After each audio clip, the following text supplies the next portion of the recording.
الرحمن الرحيم الحمد لله الذي هدانا لهذا الدين وما كنا لنهتدي لولا أن هدانا الله ثم الصلاة والسلام على المبعوث رحمة للعالمين وعلى آله وصحبه وسلم تسليما كثيرا أما بعد السلام عليكم ورحمة الله وبركاته የተከበራችሁ አባቶች ወንድሞች እናቶች እህቶች አላህ Subhanahu Wa Ta'ala ይህንን ስብስባችንን ያማረ አላህ ያርግልን ዛሬ በአላህ ፍቃድ አንተ የቀናት ስብስብ በሚል ርዕስ ቆይታ እናደርጋለን ይህን ርዕስ የመረጥኩት ታላቁ ዓሊም ሐሰን አልበስሪ ረሂመሁላህ በአንድ ንግግራቸው ምን አሉ የብነ አደም አንተ የአደም ልጅ ወይ ኢነማ አንተ አያም መጅሙዓ አንተ የቀናት ስብስብ ነህ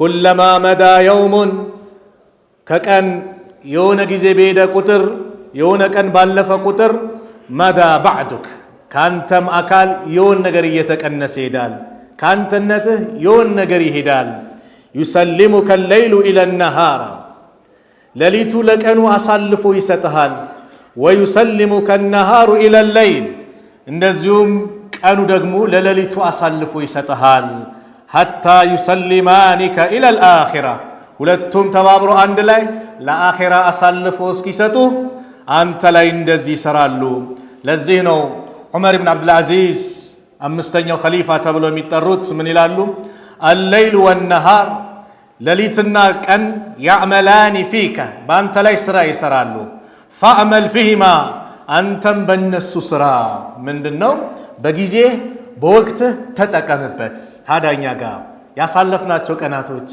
ባለፈው አመት በእኛ ያለፉብን ጊዜያቶች እንዴት ሄዱ እንዴት አለፉ ራሳችን እንድንፈትሽ ራሳችን እንድንጠይቅ ነው ይህን ርዕስ ያዘጋጀሁት የብነ አደም ኢነማ አንተ አያም መጅሙዓ በጣም የሚያጅብ እኮ ነው አንተ የአደም ልጅ ወይ አንተ የቀናት ስብስብ ነህ ሱብሃንአላህ ከቀን የሆነ በሄደ ቁጥር ካንተም አካል የሆነ ይሄዳል የሰው ልጅ እድሜው በጨመረ ቁጥር አደገ ሄደ አይደለም እያለቀ ነው 70 ዓመት ከተሰጠ 60 ዓመት ከሞላ 10 ዓመት ቀረህ ነው ከተሰጠ እድሜ ልክ እየጨመርክ ስትመጣ ካንተነት እየተቀነሰ ነው ካሴት በፊት እናስታውሳለን ቴፕ ካሴት ያጠነጥናል አይደል በአንድ በኩል እየበዛ በአንድ በኩል ያንሳል አይደል ልክ የኛም ሐያታችን እንደዚህ ነው አንድ ቀን ባነጋን ባመሸን ቁጥር ከኛነታችን እየተቀነሰ ነው የሚሄደው ስለዚህ ምን ይጠበቃል ከተባለ ለዚች አጭር ሐያት በዚች ዱንያ ላይ የሆነች ነገር አበርክተን እንሂድ የሆነች ነገር ሰርተን እንሂድ በጊዜያችን እንጠቀምበት ነው ጊዜ ታክሲ አይደለም አይጠብቅም ቆሞ እንደሚባለው ይሄዳል አጭር ናት ይመሻል ይነጋል ደግሞ አሁን ያለንበት የአላህ መልእክተኛ ነብዩ ሰለላሁ ዐለይሂ ወሰለም የተናገሩት የደረሰ ይመስላል ከቂያማ ምልክቶች አመቱ እንደ ወር ወሩ እንደ ቀን ቀኑ እንደ ወሩ እንደ ሳምንት ሳምንቱ እንደ ቀን ቀኑ እንደ ሰዓት ሰዓቱ እንደ ደቂቃ እንደተባለው ይመስላል በጣም ይመጣል ይመሻል ይነጋል ባንዴ ነው እየሄደ ያለው ታዲያ በዚች አጭር ሐያታችን ምን አበርክተናል ምን ይዘናል ምን ሰርተናል ለዚህ ነው ረሱል አለይሂ ሰላቱ ወሰለም በአንድ ሐዲስ ሲመክሩ ምን አሉ اغتنم خمسا قبل خمسة አምስት ነገር ከመምጣታቸው በፊት አምስት ነገርን ተጠቀምባቸዋል اغتنم خمسا قبل خمس አምስት ነገር ከመምጣታቸው በፊት አምስት ነገር ተጠቀምባቸው የአላህ መልእክተኛ ነብዩ ሰለላሁ ዐለይሂ ወሰለም በአንድ ሐዲስ እንዲህ አሉ اغتنم خمسا قبل خمس አምስት ነገር ከመምጣታቸው በፊት አምስት ነገርን ተጠቀምባቸው ምንድነው ይሄ ከጊዜ ጋር ከወቅት ጋር ከኛነታችን ጋር የሚያመላክት ነው ሸባበቀ ቀብለ ሐረሚካ ለመጀመሩ ወጣትነትን ተጠቀምበት እርጅና ከመምጣት በፊት ወጣት እስላም ካንተ ብዙ ይፈልጋል ወጣት አንተ የመስጊድ ውበት ነህ ወጣት ውበት አንተ ያንተ ውበት መገለጫ መስጊድ ነው መስጊድ ደግሞ ያንተ ውበት ነው አንተ የመስጊድ ውበት ነህ አንተ ከሌለህ መስጊዱ አያምርም ወጣት የመስጊድ መገለጫ ነህ ከመስጊድ ርቀ ውበትህ የለም ውበትህ ይጠፋል መስጊድም ያለ አንተ አያምርም ወጣት በነብዩ አለይሂ ሰላቱ ወሰላም ዘመን እነዛ ሸባቦች ወጣቶቹ የረሱልን አለይሂ ሰላቱ ወሰላም ዲን ረድተዋል፣ አገልግለዋል። ወጣትነት እድሜ ትልቅ ቦታ አለው። ስለዚህ ሸባበከ ቀብለ ሐረሚክ ወጣትነትን ተጠቀምበት እርጅና ከመምጣቱ በፊት። አባቶችን ብትጠይቁ የትኛው እድሜ ያስደስታቸዋል ቢመለስ ቢባሉ የወጣትነት ነው የሚሉት። ይህ ወጣትነት እድሜ ብዙ ኢነርጂ ብዙ ኃይል ያለበት ኸይር ነገር ልሰራ የምትችልበት ወቅት ነው። ዛሬ ካልሰራ ነገ መስራት አትችልም። በሽምግልና ላይ ብዙ ነገር ልስራ ማለት አትችልም። ብዙ እንቅስቃሴ ላድርግ ማለት አትችልም። ለዚህ ነው አላህ ርዝቅን የከፈተልህ ወጣት በዚህ ወጣትነት እድሜ ሐጅ ሂድበት፣ ዑምራ ሂድበት። እድሜ ከሄደ በኋላ ሐጁን ለማከናወን ከባድ ነው። አላህ በሰጠ እድል መጠቀም ነገ የውመል ቂያማ የማንም ጥላ በሌለበት ሰዎች በላባቸው በሚጥለቀለቁበት ሰዓት አላህ እርሱ አርሽ ጥላ ስር ከሚመድባቸው ሰዎች መካከል አንዱ ማን ነው? ወሻቡን ነሻ ፊ ዒባደቲላሂ ዐዘ ወጀል ወጣት አላህን በመገዛት እድሜውን ያሳለፈ የጨረሰ። የወጣትነት እድሜ ትልቅ ቦታ አለው። የመጀመሪያው ነው። ሁለተኛው ወሲሐተከ ቀብለ ሰቀሚክ ጤንነትን ተጠቀምበት በሽታ ከመምጣቱ በፊት። ወላሂ በዚህ ዘመን በጣም ዱዓ ልናደርግበት የሚገባው ጉዳይ ቢኖር የጤና ጉዳይ ነው። ነቢዩ ሰለላሁ ዐለይሂ ወሰለም ጥንት ነው ዱዓ ያደረጉበት። የጤና ጉዳይ እጅግ አስፈላጊ መሆኑን አጎታቸው አባስ ኢብኑ አብዱል ሙጠሊብ እንደው እስቲ ዱዓ አስተምሩኝ አላህን አጥብቄ የምለምነው ብሎ ሲጠይቃቸው አላህ አፊያ እንዲለግስ አላህን ለምኑ አሉት። አፊያ ወላሂ የአፊያ ጥቅም ሚያውቀው አፊያው የተነጠቀ ነው። አሲሐቱ ታጁን አላ ሩኡሲል አሲሐ ላ ያዕሪፉሃ ኢላ አልመርዳ አሉ ዑለሞች። ጤንነት ማለት በጤነኞች አናት ላይ ያለች ዘውድ ናት፣ በሽተኛ እንጂ ማንም አያውቃትም።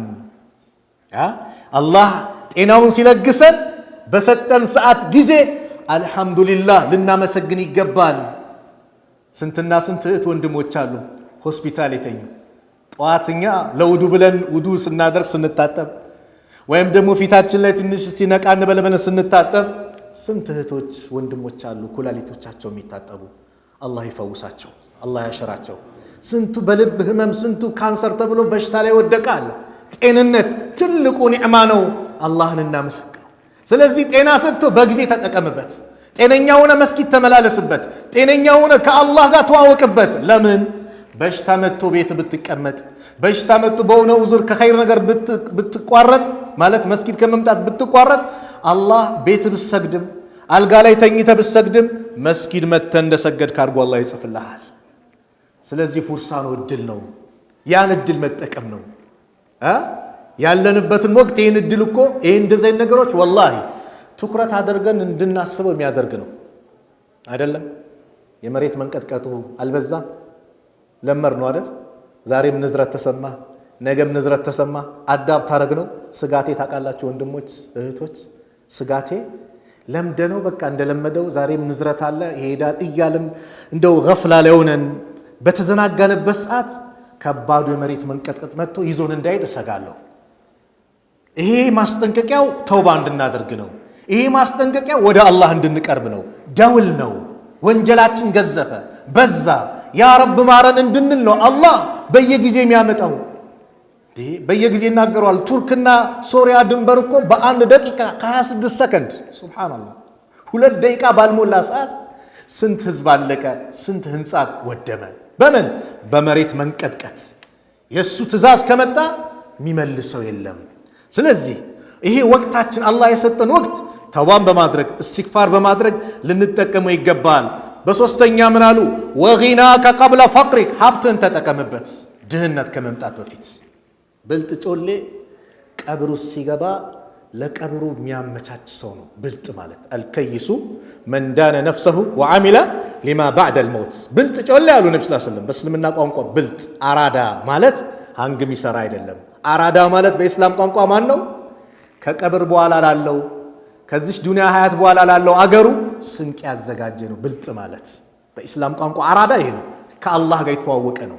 ብልጥ ማለት ከአላህ ጋር የተዋወቀ ነው። አሪፍ የሚባለው ያ በኢስላም ቋንቋ። ሀብትን ተጠቀምበት። ምን ሰርቻለሁ? ያንተ ገንዘብ አሉ ነብዩ ሰለላሁ ዐለይሂ ወሰለም ለብሰ የጨረስከው በልተ የጨረስከው ወይም ደግሞ አላህ ብሎልህ ሰደቃ አውጥተህ አላህ ዘንድ ያስቀመጥከው ነው። የሆነች ነገር የበኩሌ ማድረግ አለብኝ። አላህ ገንዘብ ሰጥቶኛል፣ እዚህ ጋር የሆነ ነገር ማድረግ አለብኝ። ለኢስላም በገንዘብ የሆነ ነገር ማበርከት አለብኝ። ቀብሬን የሚያበራልኝ ነገር የሆነ ነገር ሰርቼ መሄድ አለብኝ። እያንዳንዳችን የኃላፊነት አለብን። ይሄን ልናስበው ይገባል። አለዛ ወራሽ ይመጣል፣ ወራሽ ይወርሰዋል፣ ወይ ኸይር ነገር ይሰራበታል ወይ መጥፎ ነገር ይሰራበታል። የሰው ልጅ ሰደቃ የሚመኘው መች መሰላችሁ? ሞት ሲመጣበት ነው። አላህ ቁርአን ላይ እንደገለጸው ያ አዩሃ الذين آمنوا أنفقوا مما رزقناكم እናንተ ያመናችሁ ሰዎች ወይ እኛ ከሰጠናችሁ ሲሳይ ለግሱ አለ። መቼ?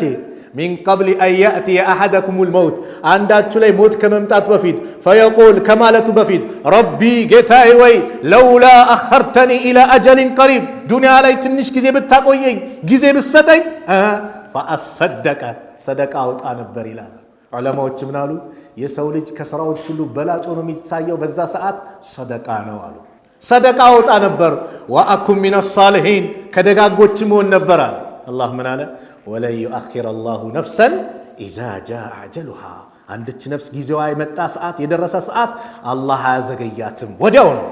አጀል ሲመጣ እርጉዝ ናት ትውለድ አይልም። አጀል ሲመጣ አረ ትላንት ነው እናት አባቱን የቀበረው ለሱ ጊዜ እንስጠው አይልም። አጀል ሲመጣ ሙሽራ ነው አንድ ሳምንቱ ነው ገና ጫጉላውን አልጨረሰም፣ ሙሽርነቱን አልጨረሰም፣ አረ ገና ፈታ ይበል ኢዝናና አይልም። ትንሽ ነው ይቦርቅ ይደግ አይልም። ኢዛ ጃአ አጀልሁም ላ የስተእኺሩነ ሰዓተን ወላ የስተቅዲሙን አንድ ሰዓት ወደፊት ወደ ኋላ አይልም። በዛው ሰዓት መለከል ሞት ይዞት ይሄዳል። ለማንም አይቀርም። አንድ ቀን ነቢዩላህ ሱለይማን ጋር አንድ እንግዳ መጣ ሱለይማንን ሊዘይራቸው። ሱለይማን እንግዲህ አላህ ብዙ ስጦታ ሰጥቷቸዋል።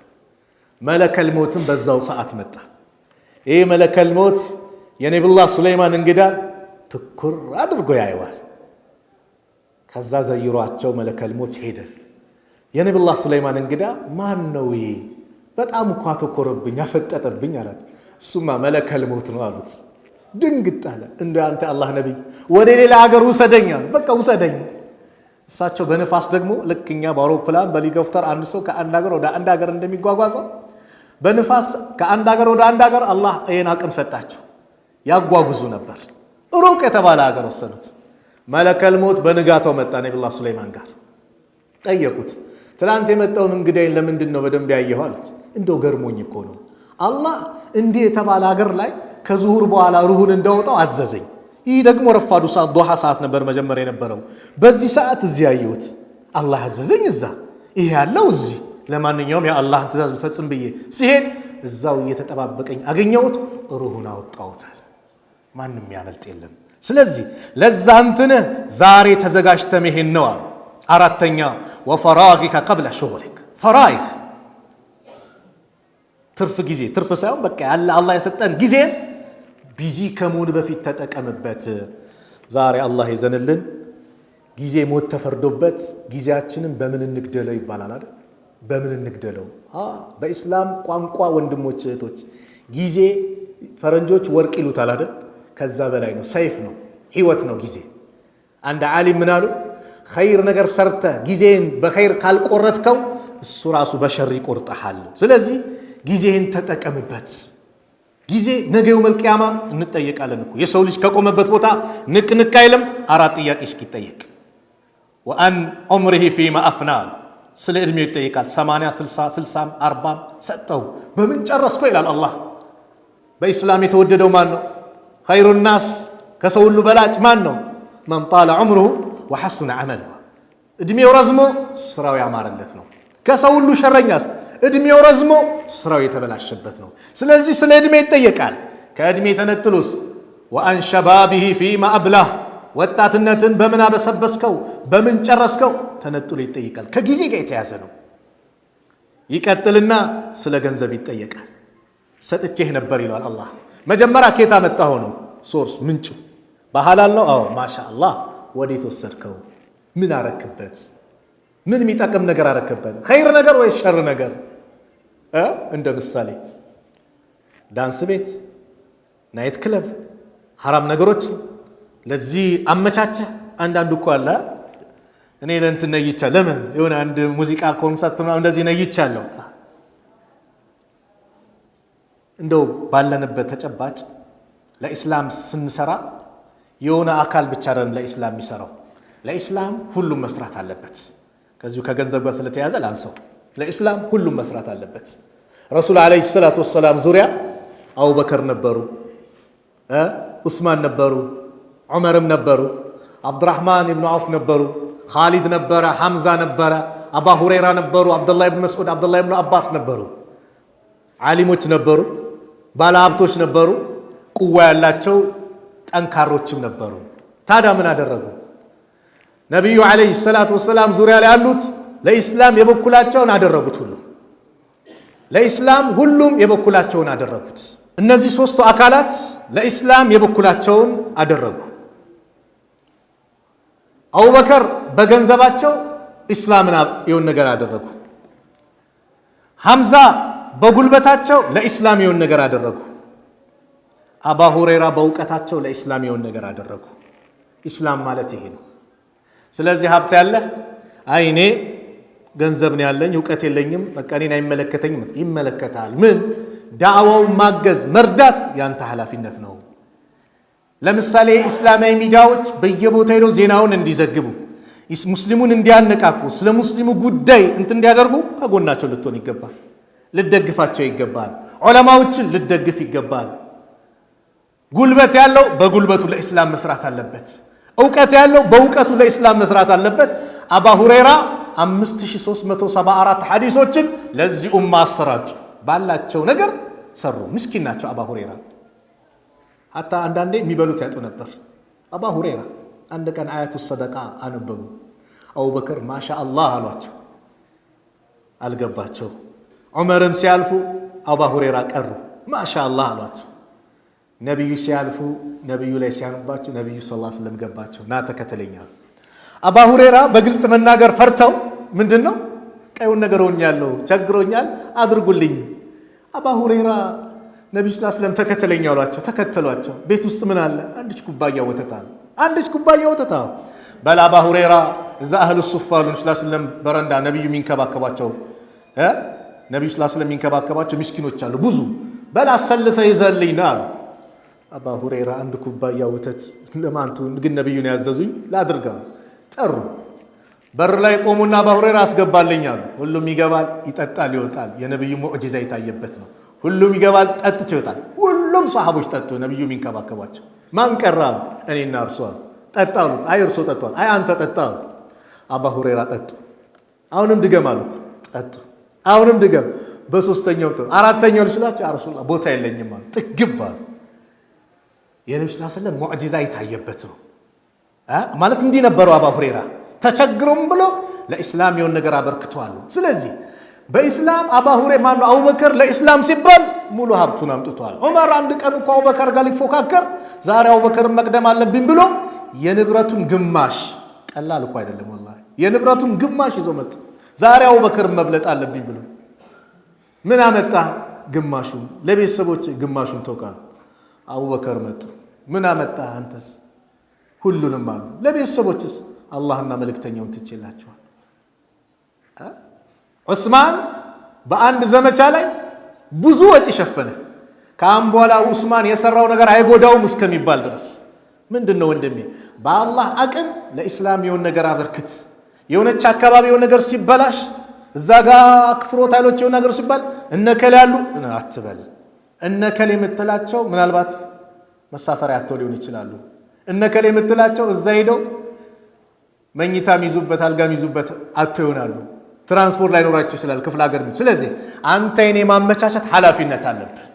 ለኢስላም ሁሉም ኃላፊነት አለበት። ኩልኩም ራኢን ወኩልኩም መስዑሉን አን ረዕየቲሂ። እኔ በጣም የሚያጅቡኝ አንድ ዓሊም ነበሩ፣ ከባህር ማዶ የነበሩ አብዱራህማን ኢብኑ ሰሚጥ የሚባሉ ትልቅ ዓሊም ናቸው።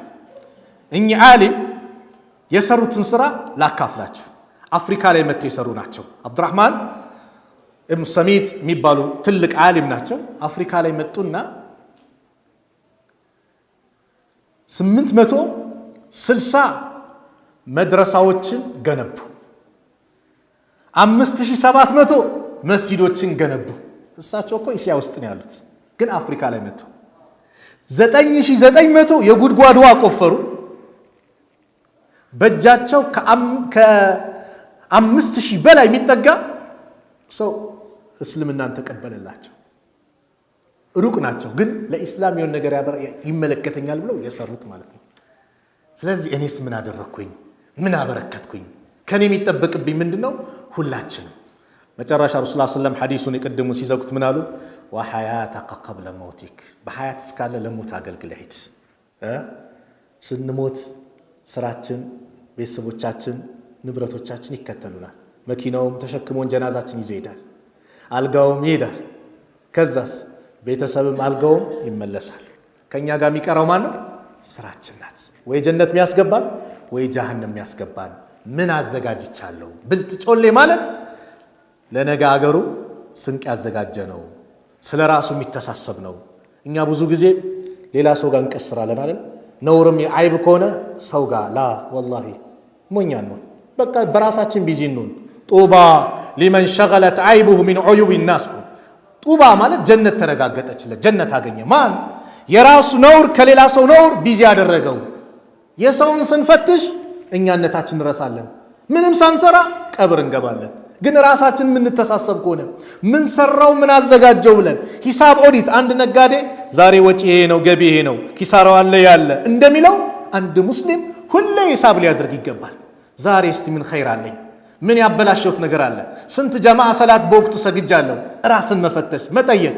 ዑመር እንዳሉት ሐሲቡ አንፉሰኩም ቀብለ አን ቱሐሰቡ ወዚኑሃ ቀብለ አን ትእዘኑ፣ ስራዎቻችሁ መዝኑ ከመመዘናችሁ በፊት። ስለዚህ የሆነች ነገር መስራት፣ ራሳችን መፈተሽ ማድረግ። ኡሙ ሱለይም አብዛኞቻችሁ ታውቁታላችሁ። ኡሙ ሱለይም ታላቋ ሰሐቢት በጣም ጀግና ሴት ናት። አባ ጠልሃን ስታገባ የአነስ ብኑ ማሊክ እናት ናት። አባ ጠልሃን ስታገባ ለኢስላም የሰራችው ነገር በጣም የሚያጅብ ነበር። አባ ጠልሃ ፈለጋት፣ ኡሙ ሱለይምን ወደዳት። አንቺን ማግባት እፈልጋለሁ አላት። ምን እንዳለች ታውቃላችሁ? አንተ እኮ ለእንጨት ነው የምትሰግደው፣ ጣዖት ነው የምታመልከው። እንዴት ብለህ ነው እኔን ልታገባ የምትችለው? ታዲያ ምን ላድርግ? እኔ መህሬኑ ራሱ ማድረግልህ እስልምና ነው አለችው። መህሬን እስልምና ነው፣ ሻሃዳ ከያዝክ መህሬ እሱ ነው አለችው። ራሷን አሳልፋ ለኢስላሚው ነገር ያደረገች፣ አንድ ሰውን ከጀሃነም ያዳነች ኡሙ ሱለይም አባ ጠልሃን በዚህ መልኩ ነው ያገባችው። ኢማም ቡኻሪ ረሕመቱላህ ዐለይህ፣ ቡኻሪ ሲባል እንግዲህ ታውቃላችሁ። እውነት እኔ ስለ ቡኻሪ ከማንሳቴ በፊት እንደው እቺን ዱንያ ለቀን ስንሄድ ስማችን ማን ነው? ማሻአላህ ከሊኩ ከምባል ነኝ ወይስ ኡፍ አላህ ገላገለን ከየትኛው ነኝ? እስቲ ራሳችን ቆም ብለን እናስብ። ማናችንም አይቀርልም፣ እንገባለን ቀብር።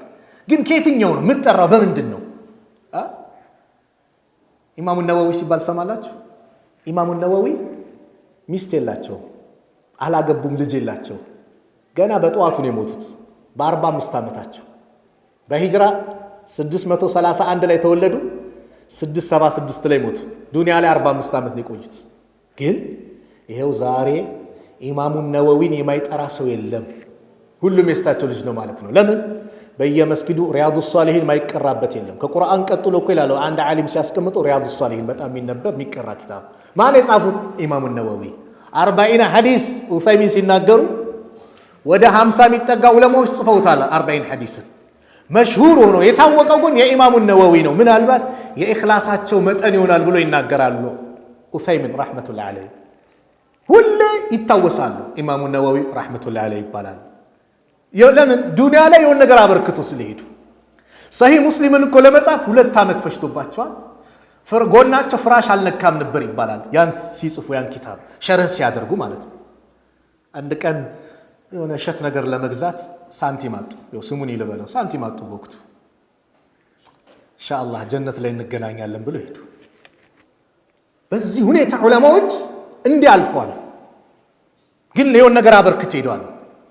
ቡኻሪ ሙሐመድ ቢን ኢስማኤል የቲም ሆነው ነው ያደጉት።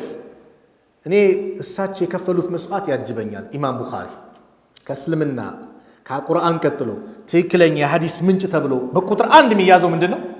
ሰሂህ ቡኻሪ ነው አይደል? ኢማም ቡኻሪ ይህን ሐዲስ እንዴት ነው የሰበሰቡት? እናትየው ንብረት ሽጣ ምን ብላ የነብዩን ሰለላሁ ዐለይሂ ወሰለም ሐዲስ እንዲሰበስቡ ለወጪ እንዲሆናቸው ብላ 1000 ዲናር ዲርሃም አይደለም ዲናር የወርቅ ገንዘብ ነው ሰጠቻቸው። መንገድ ጀመሩ። አንድ ቀን የሚሳፈሩበት መርከብ ነበረ። ተሳፈሩ። አጠገባቸው አንድ ሰው ቁጭ አለ። ልክኛ መንገድ ስንወጣ ወደ ውጭ ሀገርም ስትሄድ አጠገብ ላይ ወንበር ላይ ሲቀመጥ እንዴት ነህ ሰላም ነህ ከየት መጣ እንቀያየራለን፣ ሰላምታ እንለዋወጣለን። አንድ ሰው እንደዚህ ሰላምታ ተቀያየሩ። ኢማም ቡኻሪ እኔ የነብዩን ሐዲስ ልሰበስብ እንዲላድርግ እናቴ 1000 ዲናር ሰጣኝ ብለው ተናገሩ። ሰውየው ማፊያ ነበርና 1000 ዲናር ውስጥ ገባል።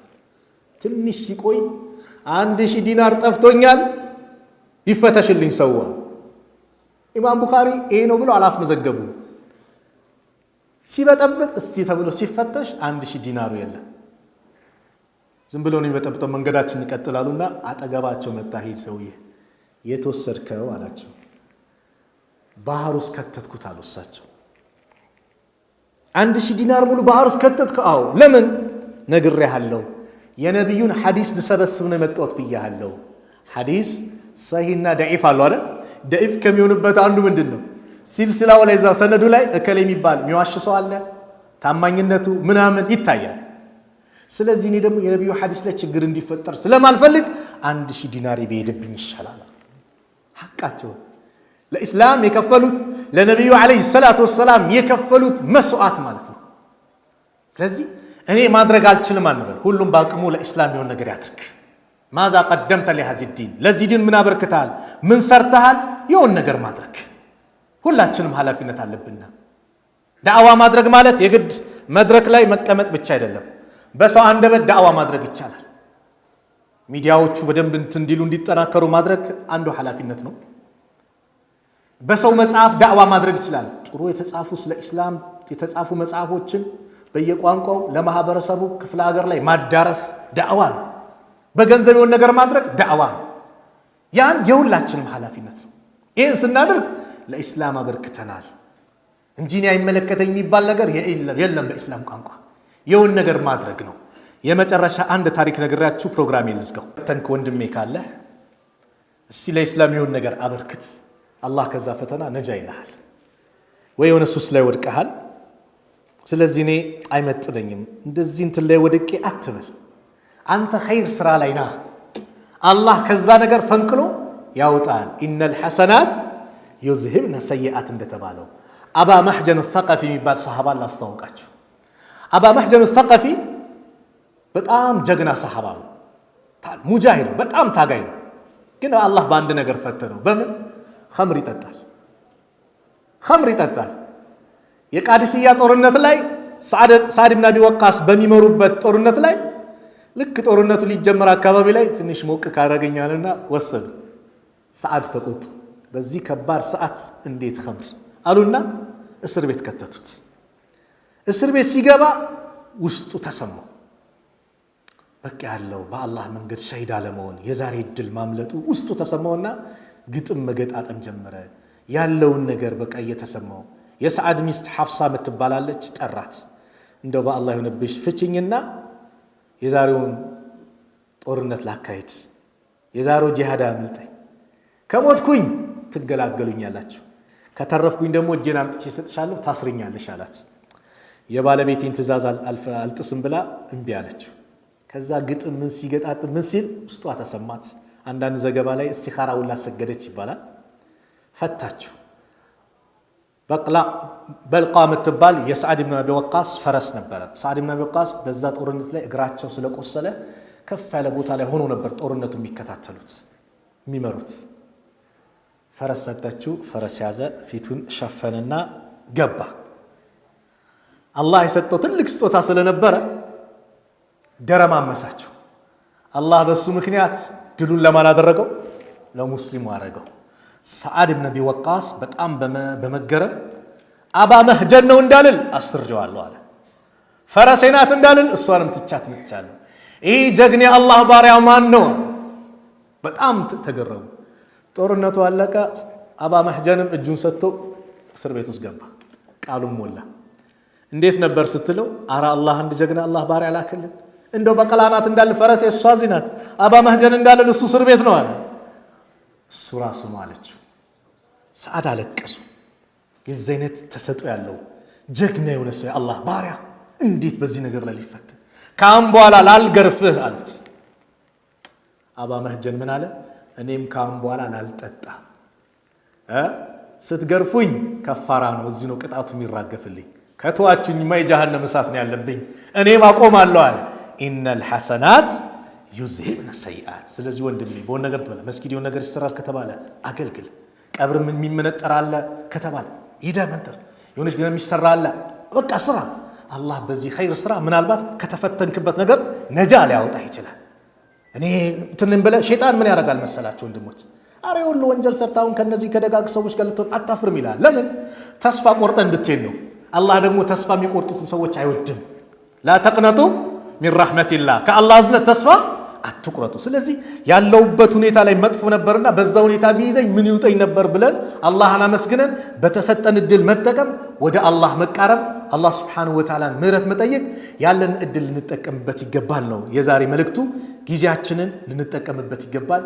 ጊዜ ቀላል አይደለም፣ አላህ የማለበት ጉዳይ ነው። ወለዐስር ኢነል ኢንሳነ ለፊ ኹስር ኢለ ለዚነ አመኑ ወዐሚሉ ሷሊሓት ወተዋሰው ቢልሐቅ ወተዋሰው ቢሰብር። ወለዐስር አለ አላህ። በዘመናት እምላለሁ ወይም በአስር ሰላት ወቅት ወይም በነቢዩ ዘመን ተባለ። አላ ኩሊ ሃል አላህ በፈለገው መማል ይችላል። የሰው ልጅስ ከአላህ ውጭ በማንም መማል አይፈቀድም። እናቴ ትሙት፣ አባቴ ይሙት፣ ነቢያችን ሸሆቹን የዘመኑ ደግሞ ከፊት ይሽድፋኝ ምናምን፣ ይሄም አይፈቀድም። መማል ካለበት አንድ ሰው በማን ይማል? በአላህ ነው። አላህ ግን በፈለገው ወዱሃ ይላል፣ ወለይሊ ወልቀመሪ፣ በፈለገው መማል ይችላል አላህ። የሰው ልጅ ግን ከአላህ ውጭ በማንም መማል አይችልም። አላህ ደግሞ ምሎ የሚናገርበት ቀጣዩ ጉዳይ ከባድ ነው። ኢነል ኢንሳነ ለፊ ኹስር አለ። የሰው ልጆች እኮ ኪሳራ ውስጥ ነው ያሉት። ነጠላቸው። ኢለ ለዚነ አመኑ፣ እነዛ ማመን በሚገባቸው ነገር ላይ ያመኑ፣ ወዐሚሉ ሷሊሓት፣ መልካም ስራን የሰሩ። መልካም ስራ ብዙ ነው የሰሩ። ወተዋሰው ቢልሐቅ፣ በሐቅ ነገር የተመካከሩ። ዑለማዎቹ ስለ ኢስላም፣ ስለ ዳዕዋ፣ ስለ መሳሰሉት ነገር መነጋገር፣ መመካከር። ወተዋሰው ቢሰብር፣ በትዕግስትም የተመካከሩ። ለዚህ ነው ኢማሙ ሻፊ ረሕመቱላሂ ዐለይህ አንድ ኪታባቸው ላይ ምናሉ? አላህ ከዚህ ሱራ ለውላ ማ ኡንዚለት ሱረቱን፣ አላህ ከዚህ ሱራ ውጭ ሌላን ሱራ ባያወርድ ኖሮ ለከፈትሁም፣ በበቃቸው ነበር። ምንድን ነው አውርደዋል እንጂ ባያወርድ ኖሮ እች ሱራ በቂ ነበረች። ቀደምቶቹም ሰለፎቹ ሰሓቦች ሲገናኙ እችን ሱራ ይቀራሩ ነበረ፣ ትልቅ መልእክት ስላላት። ስለዚህ ጊዜያችንን በአግባቡ እንጠቀም፣ የተሰጠን እድል እንጠቀም። ፋተ ወፋት፣ ያለፈው አልፏል፣ የወደፊቱ ገይብ ነው። ወለከ ሰዓተ አንተ ፊሃ፣ ያንተ ሰዓት ማለት አሁን ያለህባት ናት። ያን እድልን መጠቀም፣ በተሰጠህ እድል መጠቀም። እንዳልኳችሁ ገንዘብ ሰጠ አላህ መጠቀም። አይ ቆይ ምናምን አትበል። አንዱ ሐጅ 24 ሺህ ብር ሲደረግ ቆይ 2 ሺህ ብር ላጠራቅም ብሎ ያጠራቅማል አሉ። 2 ሺህ ብር ምን ሊያደርግ? ሐጅ ሊያደርግ። ከዛ ጓደኛው ምንድነው የምታደርገው አሉ። አይ ሐጅ ላደርግ 2 ሺህ ብር እያጠራቀምኩ አመት ሲሞላ 24 ሺህ ይሞላል እሄዳለሁ አለ። አላህ ሁሉ ሀብት ሰጥቶ እኔ አንተ ሀብት ቢኖረኝማ ወዲያው ነበር የሚሄደው። እንደው አልሐምዱሊላህ ብላ አትሄድም እንዴ አለ። ነገ እኮ ዋስትና የለም በአንተ እጅ አይደለም ነገ አለ። አይ ብዙ ነው አጠራቅሜ ካልሆነ አለ። ይህ ጓደኛው ነው ታሪኩ የሚነግረኝ። አላህ የዚህን ሰው ንብረት በፈለገው መንገድ አጠፋበት። ወፍጮ ቤቶች ነበሩ፣ በቃጠሎ መኪና በመገልበጥ ብቻ ወደመበት። ይህ ሰው ምን ይቆጭ ነበር? ምን ነው ሐጅ ባደረግኩ ይል ነበር። ስለዚህ የሆነ በሰጠ ሰዓት ላይ እድል ላይ ማንኛውም ነገር መጠቀም፣ አላህ ፉርሳውን ሲሰጥህ ያንን ፉርሳ መጠቀም ነው። ላናገኘው እንችላለን። ለነገው ቦታ ቤታችን ማዘጋጀት ያው ነው ጭንቀታችን መሆን ያለበት። በቃ ጭንቀታችን ነገ ቀብር ስገባ ልክ ስሞት ስሜ ይቀየራል። የሁሉም ስም ጀናዛ አይደል ሬሳ ነው የሚባለው፣ ስሙ ይቀየራል። ሱብሃንአላህ። ይህ ሰው ታዲያ እንዴት በጊዜው እንዴት ይባክናል? ይህ ሰው ስሙ የሚቀየር አካል እንዴት ይኩራራል? ስሙ የሚቀየር አካል እንዴት በጊዜው ይቀልዳል?